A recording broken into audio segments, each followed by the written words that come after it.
Welcome, everyone, to the deep dive. I am really glad you're joining us today because we're tackling a topic that genuinely affects everyone, but often feels a bit like a mystery. Metabolism, that word, right? We hear it constantly. Maybe marveling at that friend who seems to eat anything, or perhaps worrying over every little calorie. I know sometimes, especially on a Monday morning, I sort of wish my metabolism had a turbo button I could just push. It's so fundamental, isn't it? But often really misunderstood. And you, our fantastic listener, you've sent in some truly excellent sources, really a gold mine of research from top institutions.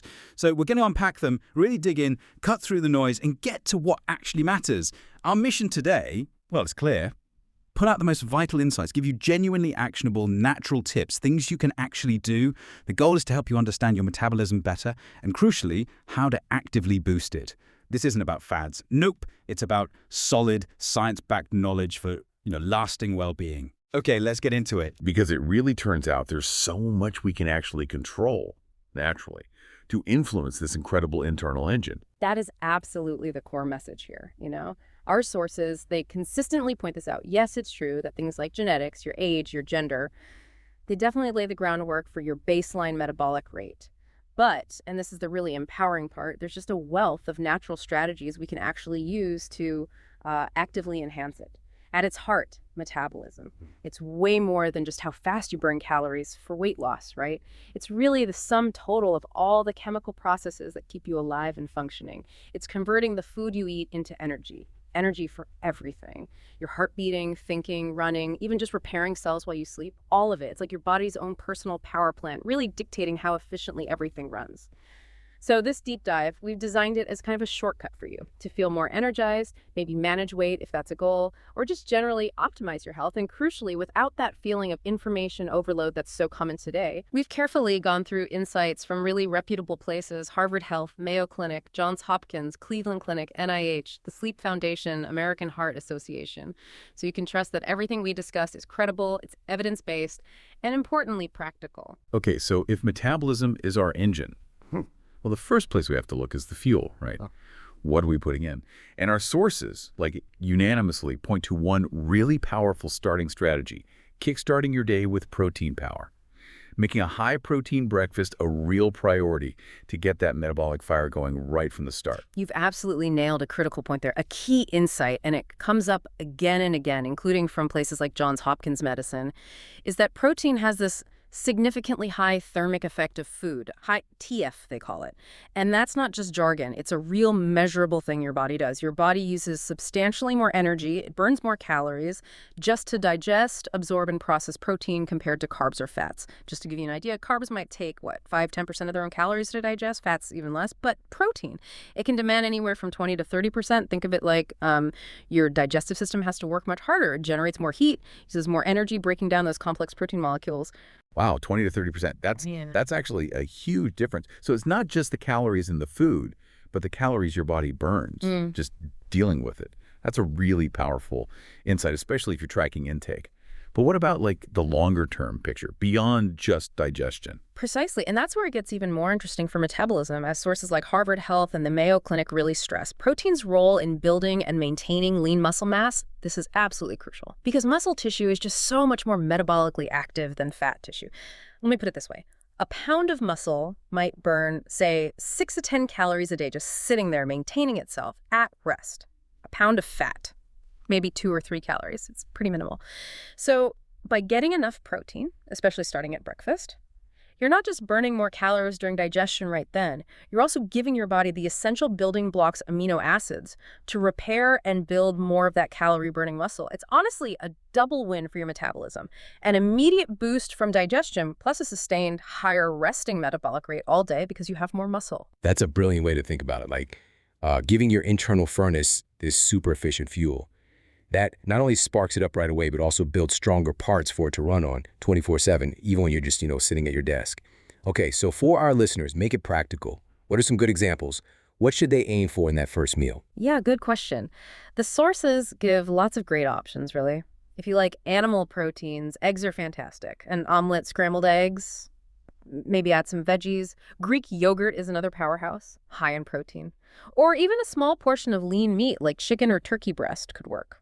And for plant-based eaters, there's tofu scramble, smoothies with plant-based protein powder, or you could even get creative with lentils in a savory breakfast bowl. Lots of possibilities. The main actionable tip here is to be intentional about it. Aim for a decent amount, generally around 20 to 30 grams of protein at breakfast. That ensures you're giving your body enough fuel and those building blocks to really ignite things for the day. It sets a really solid foundation for steady, energy-efficient calorie burning. It's like telling your body, okay, time to get going. Right, so you've sparked that morning fire with protein. Check. What's the next fundamental thing? To keep it burning brightly, efficiently all day long. It sounds almost too simple, maybe?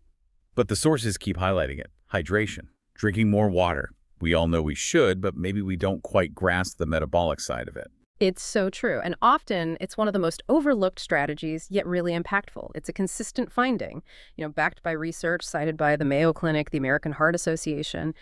Staying properly hydrated is just non-negotiable for a healthy metabolism. Studies have actually shown pretty compellingly that drinking about 17 ounces, that's roughly 2 regular glasses of water, can temporarily boost your metabolic rate by a noticeable 10 to 30%. And that effect, it can last for about an hour after you drink it. Imagine that. Something simple, 0 calories, giving you that kind of boost in calorie burning. 10 to 30%, just from water. That's significant. But why? Why does it work? Is it just filling you up, or is there something deeper going on physiologically? Oh, it's much deeper than just satiety. Physiologically, water is, well, it's the medium for everything in your body. It's essential for nearly every single metabolic process. Think of your body like a complex factory running chemical reactions constantly. Water is needed for almost all of them.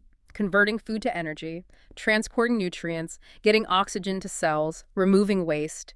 Water is key. If you're even slightly dehydrated, all these intricate processes like making ATP your body's energy currency or enzyme function, they just become less efficient. Your body literally can't burn calories or process nutrients as effectively without enough water. And what's also kind of interesting, some sources like Healthline mention the effect of cold water. Yeah. When you drink cold water, your body has to use a tiny bit of energy to warm it up to body temperature. So it's another small but potentially additive boost to your daily calorie burn. Ah, okay. So not just any water, but maybe cold water, especially before meals. That sounds like a really simple, refreshing habit to build.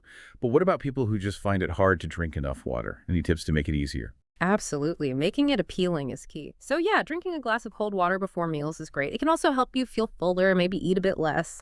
But you can also easily make water more interesting. Add slices of lemon, cucumber, maybe some mint leaves, berries, whatever you like. Keep a water bottle right there on your desk or carry it with you. That visual reminder really helps. You could even set phone reminders or use one of those hydration tracking apps. They can be surprisingly effective. And, connecting it to the bigger picture, hydration's benefits go way beyond just metabolism. It impacts your energy levels, your skin, how well your organs function, your thinking, even your mood. It's truly foundational for overall health, a real easy win with huge benefits. Okay, from foundational hydration. Let's turn up the heat, literally. Our sources point to some, surprising additions to meals. Spicy secrets, adding heat. Now, I love spicy food. Chili and a stir fry, hot sauce. Yep. But I never really thought of it as a metabolism helper. Well, you're in for a pleasant surprise then, because it absolutely can be. The core idea here, and we see this in sources like Healthline and NIH research, is that spicy foods, especially chili peppers, contain this powerful compound called capsaicin. That's the stuff that gives peppers their heat, that fiery sensation.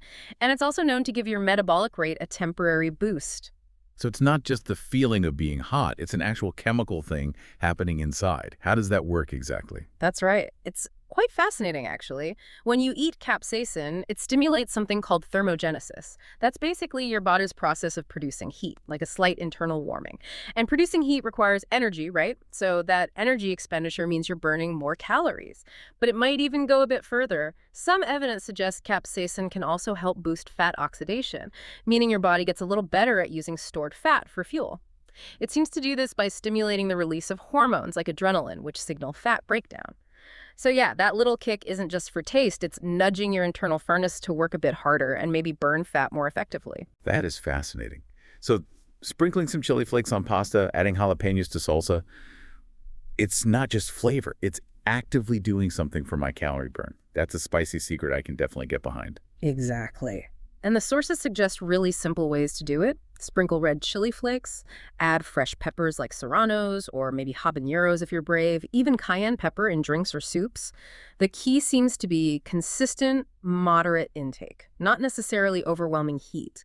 And, connecting this culturally, think about cuisines around the world that heavily feature spice: Mexican, Thai, Indian, Szechuan. It's interesting to wonder, and some research is starting to explore this, whether that consistent long-term dietary practice might actually contribute to subtle long-term metabolic advantages in those populations. Beyond just the quick temporary boost we see in studies, it shows how traditional ways of eating often have these built-in health supports. All right. Okay, and while we're on things we consume that stimulate metabolism, there are a couple of really popular drinks that also made the list. Drinks many of us probably already have daily. The caffeine kick, green tea or coffee. Absolutely. Both green tea and coffee contain caffeine. And our sources, including lots of research cited by NIH, confirm caffeine can temporarily boost your metabolism. But green tea, it has an extra layer of benefit. It's particularly rich in compounds called catechins. Okay, I always figured coffee just woke me up, made me feel sharper. Not that it was actually, directly burning calories. How does caffeine do that? And then what exactly are these catechins in green tea? How do they add to it? Well, caffeine primarily works by stimulating your central nervous system. This stimulation increases your energy expenditure. Your body literally burns more calories just being more alert and active. It also encourages the release of fatty acids from your fat tissues, making them available to be used as fuel. So yes, that alertness comes with a bit of a metabolic bonus. But green tea, as I said, takes it a step further. It contains these powerful antioxidants called catechins. The most well-known one is EGCG epigallocatechin gallate. It's a mouthful. These catechins, EGCG in particular, have been shown specifically to enhance fat oxidation. So your body becomes more efficient at actually burning fat for fuel. They might also slightly increase thermogenesis, similar to capsaicin, but through a different mechanism. So with green tea, you get this really nice synergistic effect. The caffeine boosts overall energy use and helps mobilize fat, while the EGCG helps your body burn that mobilized fat more effectively. It's like a metabolic 1-2 punch, really. Wow, that's incredible. So green tea really does have a unique edge there, combining caffeine with those catechins. That's great news for coffee and tea drinkers.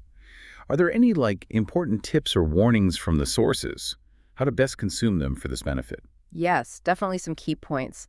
The actionable advice is generally to enjoy maybe 1 to 2 cups of unsweetened green tea or black coffee daily. And that word unsweetened is really crucial here. While the drinks themselves have benefits, loading them up with sugar, syrups, lots of cream, that can easily cancel out the metabolic pluses, you end up adding a lot of extra calories and potentially messing with blood sugar, which kind of defeats the purpose. Also, timing matters. Earlier in the day is usually better for caffeine, so it doesn't interfere with your sleep. And sleep, as we'll get to, is hugely important for metabolism too. Oh, and for green tea lovers, things like matcha, which uses the whole ground leaf, tend to have higher concentrations of EGCG than just steep tea. So that could offer an even bigger antioxidant and metabolic punch. It's really about being mindful, turning a habit many of us already have into a conscious metabolic support. All right, so we've covered fueling the engine. Now let's talk about how we move it. The sources make it abundantly clear. Movement and muscle are just critical for an active metabolism. They're right at the very top of that list. Strength training superpowers. Building muscle. This is, and I'm not exaggerating, probably one of the most impactful, sustainable things you can do for your metabolism. The research from places like Johns Hopkins, Harvard Health, it's really robust on this. The core reason is simple. Building and keeping lean muscle mass is incredibly effective because muscle tissue just burns way more calories at rest than fat tissue does. Right. I think you just get that exercise burns calories while you're doing it. But this idea of muscle burning calories at rest, that's the really fascinating part for metabolism, isn't it? And maybe less understood. Why does muscle do that? What's the actual difference? It really comes down to how metabolically active the tissue is. Muscle is highly active. It's constantly turning over protein, taking up glucose, maintaining its structure. All these processes require energy continuously. Even when you're just sitting still, sleeping, your muscles are working in the background using energy. Think of them as these little calorie-burning engines running 24/7. To put numbers on it again, sources often say a pound of muscle burns somewhere between 6 and 10 calories a day just to exist, fat tissue. It's mostly for storage, much less active, only needs maybe 2 or 3 calories per pound per day. So the more muscle you have, the more of these engines are running all the time, and the higher your resting metabolic rate, your RMR will be. It's this powerful compounding effect. Building muscle doesn't just burn calories during the workout, it significantly raises the total calories you burn all day, every day, makes your body a much more efficient machine. That analogy of little 247 calorie burning engines is perfect. Really drives home the point. It shifts the focus from just the workout burn to the all-the-time burn. But I can hear some listeners thinking, okay, but if I build muscle, won't I get heavier? Won't I look bulky? That's a common worry, right? It is a very common concern, definitely, especially for women, perhaps, starting out. But the sources clarify this well. For most people, getting excessively bulky requires really specific, intense training protocols, often combined with very particular diets and sometimes genetic factors, too. It's usually far beyond what's recommended for general health and metabolic benefits. The goal here isn't necessarily bodybuilding. It's about changing your body composition, increasing the proportion of that active muscle tissue. You're essentially replacing less active fat with more active muscle. This often leads to a leaner, more toned appearance, even if the scale number doesn't plummet. Okay. So it's more about composition than just weight. Exactly, and focus on how you feel, how your clothes fit, your energy levels. Plus, strength training does wonders for insulin sensitivity. Makes your body handle carbs better, less likely to store them as fat. Another huge metabolic win beyond just the calorie burn. That's really reassuring. Okay, so for someone wanting to start, what kind of exercises do the sources point to? How do we build this active tissue without aiming for, huge bulk? The sources consistently recommend resistance exercises targeting all the major muscle groups. And there's a lot of flexibility here. Bodyweight exercises are fantastic. Squats, lunges, push-ups, planks. You don't need any equipment. Super accessible. If you have access to weights, dumbbells, barbells, resistance bands, those are great tools too. They allow for progressive overload, which is important for continued muscle growth. The key actionable tip is consistency. Aim for maybe 2 to 3 strength sessions per week. Make sure you hit all the major muscle groups over the course of the week. It doesn't need to be hours and hours. Good form and consistency are much more important than just going super heavy right away, especially when starting. Over time, this builds that more efficient, resilient body, improves strength, bone density, functional fitness, alongside that metabolic boost. Okay, building muscle foundational. Got it. Yeah. But the sources also talk about another powerful workout strategy, one that works really well with strength training to really ignite metabolism, cardio crusades, specifically HIIT, high-intensity interval training, and also regular aerobic exercise. That's absolutely right. Research from places like the Cleveland Clinic and the American Heart Association really backs this up. Both HIIT and traditional aerobic exercise give your metabolism a significant boost. Now, while pretty much all exercise burns calories while you're doing it, HIIT offers something extra, a unique advantage that lasts well after you stop sweating. And that's the afterburn effect, right? I've heard that term. Is that a real thing? Yeah. Measurable? And how does it keep working after the workout's over? Yes, it's very real. Scientifically, it's called EPI-OS excess post-exercise oxygen consumption. What makes HIIT so effective here is its structure. Short, really intense bursts of effort followed by brief recovery periods. This kind of intense challenge pushes your body hard, creating an oxygen debt. Basically, after you stop, your body needs to take in more oxygen than usual to recover, to repair tissues, replenish energy stores like ATP, cool down, get back to its normal resting state. And this whole recovery process, it requires a significant amount of energy. It burns extra calories.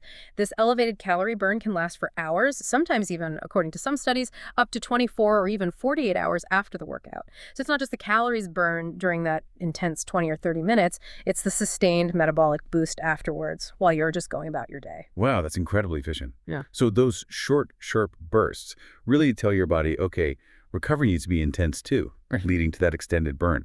How does that stack up against, say, a longer, steady run or bike ride? That's the key difference. Steady state cardio, like jogging at a consistent pace, is great for your heart, burns calories during the activity for sure, but it typically doesn't create that same large, prolonged EPOS effect that HIIT does.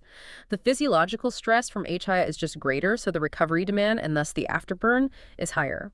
That's why sources often highlight HIIT as a particularly potent metabolic booster. Examples could be anything from sprinting intervals on a track or bike to circuit training with weights, or even it absolutely is. And it's a critical point that organizations like the American Heart Association and NIH stress constantly. The core idea, Sitting for long stretches actually causes your metabolism to slow right down, whereas simply breaking up that sitting time with small, frequent bursts of activity keeps it humming along much more efficiently. Yeah, I definitely feel that sluggishness after sitting too long. Mentally foggy, too. Yeah. But why does sitting itself slow metabolism? What's actually happening in the body? It's pretty fascinating, actually. When you're sedentary for a long time, your body kind of shifts into this energy-saving mode. Your metabolic processes literally start to downregulate. One key player here is an enzyme called lipoprotein lipase, or LPL. It's really important for fat metabolism, breaking down fats to be used for energy. When you sit for long periods, the activity of LPL in your muscles just plummets dramatically. This means your body becomes less efficient at burning fat, more likely to store it. Essentially, sitting for hours sends a signal, hey, no need to be super efficient right now, just conserve energy. But frequent movement, even light movement like standing or walking short distances, keeps sending signals that your body needs to stay active, keeps LPL working, prevents that metabolic slowdown. Connecting this to the bigger picture, our modern lifestyles, often desk jobs, long commutes, they encourage sitting. So these small, consistent movements aren't just nice, they're vital to counteract the negative metabolic effects our bodies aren't really designed for, evolutionarily speaking. Right, so it's about constantly interrupting the sitting. Don't let the body get too comfy in that energy-saving mode. Okay, practical tips then. For someone with a desk job, how can they inject more movement into the day? Simple stuff. Yeah, the sources offer really accessible ideas. Set a timer, get up and walk around for just 2 to 5 minutes every hour, stretch, go get water, whatever. It makes a huge difference cumulatively. A standing desk is a great option if you can swing it. Keeps you more engaged. Take the stairs instead of the elevator. Always. Park a little further away when you go places. Add steps easily. During breaks, maybe do a few stretches or light exercises. If you're on the phone a lot, pace while you talk. Consider walking meetings if your workplace allows. These are all simple things, accessible to almost anyone, whatever their fitness level. They add up, building this habit of incidental movement that keeps your metabolism more consistently active all day long. Okay, we've hit fuel, we've hit movement. But the sources show there are other crucial lifestyle factors, levers for metabolic harmony that go beyond just food and exercise. And it may be one of the most overlooked, but absolutely fundamental. Yeah. Sleep. The sleep story. Getting enough good rest. Oh, incredibly important and often seriously underestimated. The Sleep Foundation, NIH, they really emphasize this. The key insight: poor sleep isn't just about feeling tired. It actively disrupts the hormones that control your hunger, your appetite, your metabolism. This can lead straight to things like weight gain, reduced metabolic efficiency. It's a direct link. On the flip side, prioritizing quality sleep helps bring those crucial hormones back into balance. So it's not just feeling groggy. It's actually messing with our internal chemistry, directly impacting how we handle food and energy. Can you break down that hormone connection? How does lack of sleep cause that imbalance? What does it mean for metabolism? Yeah, the physiology is really quite striking and honestly a bit concerning. Sleep deprivation throws two key appetite-regulating hormones out of whack: leptin and ghrelin. Leptin is your I'm full hormone. It suppresses appetite, tells your brain you've got enough energy stored. Ghrelin is the I'm hungry hormone. It stimulates appetite. Now, when you don't get enough sleep consistently, your body reduces leptin production, so that full signal gets weaker.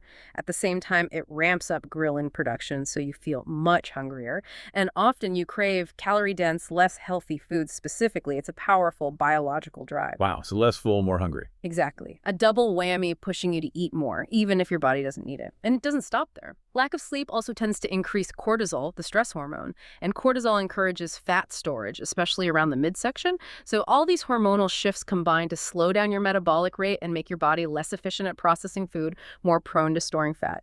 It really becomes a vicious cycle. Poor sleep can sabotage even the best diet and exercise plans. That is such a clear picture of how connected everything is. Less sleep equals hungrier, less satisfied, less efficient calorie burning. A metabolic trap indeed. So what's the target? The magic number for sleep? And what can people actually do to improve sleep quality? The consensus from our sources generally points to aiming for 7 to 9 hours of quality sleep per night for most adults. Now, quality is key. To improve that, establishing a relaxing bedtime routine is huge. This could mean dimming the lights an hour or two before bed. Definitely avoiding bright screens, phones, tablets, TVs that blue light messes with melatonin. Maybe read a real book, take a warm bath or shower. Things that signal to your body it's time to wind down. Consistency is also really important.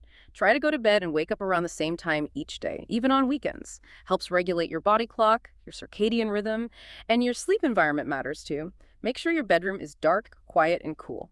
Around 65 degrees Fahrenheit or 18 Celsius is often recommended. Connecting this further, chronic stress is another big factor. Stress impacts sleep quality directly. When you're stressed, cortisol is high, which can make it hard to fall asleep or stay asleep. This just feeds back into that negative metabolic cycle. So managing stress effectively becomes this kind of silent partner in optimizing metabolic health too. Okay, sleep, super crucial. Now, what about another daily rhythm? How and when we eat. The sources suggest meal timing matters, and specifically not skipping meals. Now, that might seem counterintuitive to some people, maybe those trying intermittent fasting or something. How do the sources reconcile that? Is skipping meals always bad metabolically? That's a really good question, and it's important to make a distinction here based on what the sources are generally referring to. The main point, often highlighted by places like Harvard Health and Cleveland Clinic, is that irregular, unplanned meal skipping can trigger your metabolism to slow down.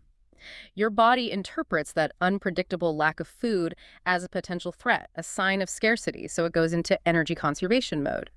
This is generally different from structured, intentional intermittent fasting protocols, where the fasting periods are planned and often consistent, and overall nutrition might still be carefully managed within the eating windows. That's a specific strategy. But for most people, just randomly skipping breakfast here, lunch there, the body's ancient survival programming tends to kick in. Right. It sounds like our bodies are hardwired for survival, which doesn't always align with modern goals. So if I randomly skip lunch, my body thinks, oh, famine might be coming, and just holds on to energy more tightly. That's pretty much the evolutionary logic, yes. It's fascinating. Regular meals send this consistent signal. Fuel is available, no need to panic. This keeps your metabolism humming along actively. When you frequently skip meals erratically, it signals scarcity. Your body smartly, from a survival view, dials down the metabolic rate to conserve resources, burns fewer calories. This aims to promote a steady metabolic rate, avoiding those dips and the subsequent hormonal surges like ghrelin spikes that make you ravenous later. Because what often happens when you skip a meal, you get overly hungry later and tend to overcompensate, often reaching for quick, high-calorie, less nutritious foods. Yeah, the feast or famine cycle. Avoid that. Keep things steady. Makes sense. But life gets busy, right? Sometimes a proper meal just isn't feasible every few hours. Any tips from the sources for managing that? Like healthy snacks instead? Absolutely. That's a practical reality. The general recommendation is to aim for small, balanced meals or nutrient-dense snacks roughly every 3 to 4 hours. This helps maintain that metabolic equilibrium, prevents big energy crashes, and keeps those hunger hormones in check. If a full meal isn't possible, having healthy snacks ready is key. Think combinations of protein and fiber. They're satisfying and provide sustained energy, like a handful of almonds and an apple, Greek yogurt with some berries, a couple of hard-boiled eggs, veggie sticks with hummus. By providing a consistent, even if smaller, supply of nutrients, you keep that internal engine running smoothly, preventing the slowdown signal. It's about planning ahead a bit to support consistent function. Okay. And speaking of meals and snacks, what we eat is obviously just as crucial as when we eat for metabolic efficiency. The sources really champion the whole foods advantage, eating unprocessed stuff whenever possible. Yes, this is absolutely a cornerstone principle, a key takeaway you see everywhere, from the Cleveland Clinic to the American Heart Association. The core insight: whole, unprocessed foods actually demand more energy from your body simply to digest, absorb, and utilize them, compared to highly processed, refined foods. Foods rich in fiber, fruits, veggies, whole grains are particularly beneficial here. So we're back to that thermic effect of food again, like with protein. The body just has to work harder to break down these whole foods. Exactly. It's the same principle, just applied more broadly.